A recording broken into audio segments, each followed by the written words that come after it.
അവധിക്കാലവും പുതുവർഷവും ഒരുമിച്ചെത്തിയതോടെ കളക്ഷനിൽ ചരിത്രം കുറിച്ച് Saudi box office. കഴിഞ്ഞ മാസം മാത്രം നേടിയത് 1.25 കോടി റിയാലാണ്. തലീനി, അവതാർ, അനാക്കൊണ്ട തുടങ്ങിയ ചിത്രങ്ങളാണ് കളക്ഷനിൽ മുന്നിൽ. ചരിത്ര നേട്ടം സ്വന്തമാക്കിയിരിക്കുകയാണ് സൗദി ബോക്സ് ഓഫീസ്. കഴിഞ്ഞ വർഷം അവസാനത്തിൽ അഥവാ ഡിസംബറിൽ മാത്രം നേടിയത് 1.24 കോടി റിയാലാണ്. രാജ്യത്ത് അവധിക്കാലവും പുതുവർഷവും ഒരുമിച്ചതോടെയാണ് റെക്കോർഡ് കളക്ഷൻ. 33 സിനിമകളാണ് പ്രദർശനത്തിനെത്തിയത്. വിറ്റഴിഞ്ഞത് 2,33,900 ടിക്കറ്റുകളും. തലീനിയാണ് ഏറ്റവും കൂടുതൽ കളക്ഷൻ വാരിയ ചിത്രം. 60,600 ടിക്കറ്റുകൾ വിറ്റഴിഞ്ഞ് 35 ലക്ഷം റിയാലാണ് നേട്ടം. അവതാർ ഫയർ ആൻഡ് ആഷ് 18 ലക്ഷം റിയാൽ വരുമാനത്തോടെ 2ാം സ്ഥാനം നേടി. 17 ലക്ഷം റിയാലോടെ അനാക്കൊണ്ടയാണ് 3ാം സ്ഥാനത്ത്.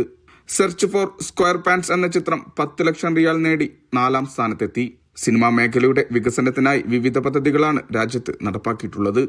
ഇതിന്റെ കൂടി പ്രതിഫലനമാണ് നേട്ടം. ഷാൽചത് പുളശ്ശേരി, മീഡിയ 1, റിയാദ്.